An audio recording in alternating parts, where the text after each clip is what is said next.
Hi, my name is Lindahl Lucas, and this is Insurance 101. Today we're going to be talking about restaurant insurance and a lot of the coverages that people really don't know that are out there regarding restaurants.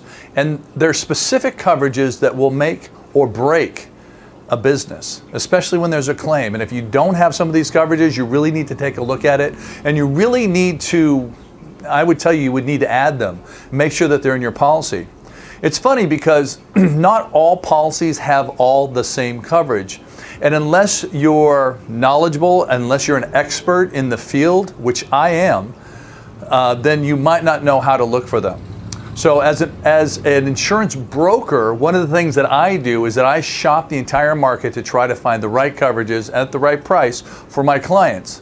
Kind of a win-win, because really the goal is for us is to make sure that all of our clients are taken care of properly, and we give them very, very good care. So those are important things for me.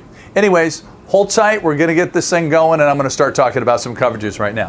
The first section that I'm gonna talk about is general liability, which most people probably will already know about, have an understanding about how general liability works.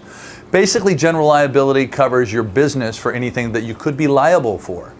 Normal coverages like bodily injury and property damage, that's what they kind of work with the liability portion of it. And they cover slip and fall injuries, like somebody comes into your business, they were to slip, they were to fall, something like that. It would also cover issues like food poisoning or anything else like that. But just basically, if you had exposure, you were liable for injuries or damages or to somebody else or some entity, your general liability would pick up the coverages for that. Now, the other part of general liability, or the coverage section of it, is going to be the limits. And the limits are generally about a $2 million aggregate and $1 million per occurrence. What that just means is that anytime that there's a claim or somebody were to sue you, the most that they can get for any one occurrence would be $1 million. And then the aggregate just applies to the policy for the year. Most policies are written for a year, so the most that the insurance company will spend for the full year is going to be $2 million. And that's pretty much standard. Now, you can normally get additional, you can go higher in coverage, but of course that would be an additional cost, okay? And that's standard, that's normal with anybody. Now, the second part that I wanted to talk to you about is going to be liquor liability. Now, with liquor liability, I think we all understand we're talking about alcohol, we're talking about wine, beer, and hard alcohol as well. But a lot of times, the restaurants themselves, you can be responsible for contributing to a person being intoxicated and having a third-party claim. Those things are really important to make sure that you have coverage for. Liquor liability will cover that. And let me tell you, if you are selling alcohol, you need, without a doubt, to have liquor liability. Extremely important. Next one I want to talk about is called cyber liability. I think we've heard about it. I think we know how it works, and we've heard about it out there in the, in the news and the media and everything like that. But I'm just talking about credit cards. So when I'm talking about credit cards or anything like that, what happens? You take a client's credit card, they swipe it. Well, you're storing their information, and if somebody hacks it or steals that information, you, my friend, are responsible for it. So those are things that you need to be aware of, and that you should make sure that you have cyber liability in your policy. Now, the next one I'm going to talk about is going to be business personal property. Business personal property is basically it's a property in the restaurant. You have a restaurant. You're going to have tables, chairs, you're going to have an office, computers, point of sale systems. You're going to have the whole thing in there. What happens if your place burns down? With the business policy or with a restaurant policy or any kind of policy like that, one of the worst things that could happen would be a fire and a total loss. Your business personal property is going to cover, like I said, items like we talked about, tables, chairs, the kitchen. It's going to cover build-outs. How important are build-outs? If you have a custom restaurant and you did all these build-outs, you need to make sure that those are covered too, because unless they're listed on your policy, you have no coverage. Make sure that you're aware of that. You need to make sure that you have a sharp, intelligent person with lots of years of experience looking at these policies, because God forbid, this is how you generate your income. This is how you make your money. If you're not covered the right way, and then you can't be put back to normal, can't be made whole again, it's going to severely affect the way that you do business or the way that you make money. You might not be able to make it like you used to. The next one I want to talk about is going to be valuable papers. Now, when I say valuable papers, a lot of times I've had clients ask me this question and they don't really get it and they don't understand, why do I need valuable papers? I will tell you one thing very succinctly, that when I say down here, look at it, recipes, right? A lot of businesses, a lot of restaurants are known for their food, and their food is amazing, and the way that the food is made.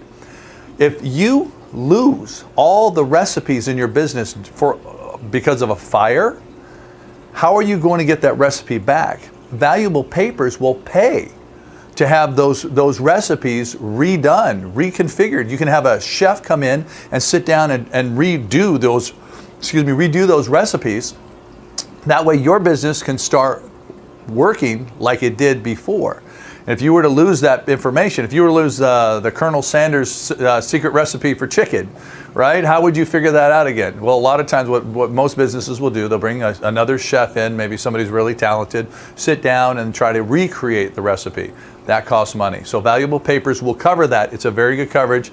If you're a very specific business and you have specific recipes, that's something that you definitely should have.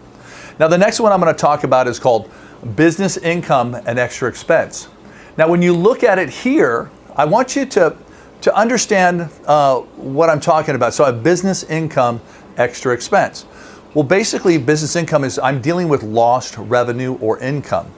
Okay, so say your business, we'll use the example of a fire. The business burns down and you're not able to open your doors, obviously, right? It's going to take 6 months to 12 months before you even get back on track. Well, the company, if you have business income and extra expense, they will actually pay you the lost revenue that you lost each and every month by having your doors closed while you're not able to be open because you're under. First of all, you burned down, and then second of all, you're still in the rebuilding stage, and it's going to take a little while before that happens.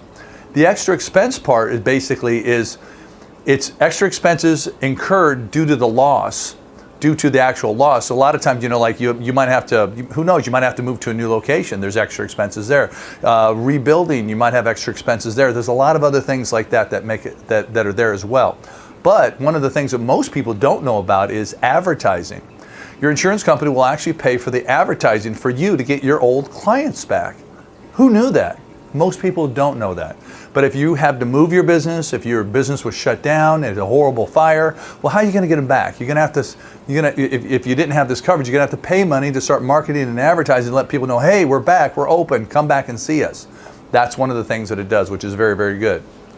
Now, I talk about delivery, and delivery right now is, if your business has delivery, you should be, you definitely need to have coverage for it. Definitely, without a doubt. There are a lot of services out there that do it now, so you can outsource it, which makes it good. But if you have delivery people, then you need to have something called non-owned liability coverage. It just covers vehicles that are not owned by the company. It's very simple and easy when I say it. So if you have somebody driving, one of your employees driving their car, the company doesn't own it, that employee does. So your non-owned coverage will cover the liability, won't cover the car for any damage, it'll just cover the liability. So if somebody were to sue you because they were driving for your business, you would have coverage. It's a very good coverage to have.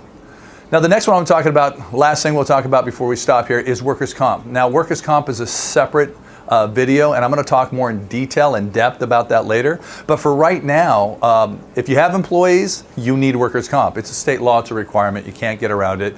And if you don't have it, there's a pretty healthy fine. And I want to make sure that you don't have any problems, so make sure that you have workers' comp.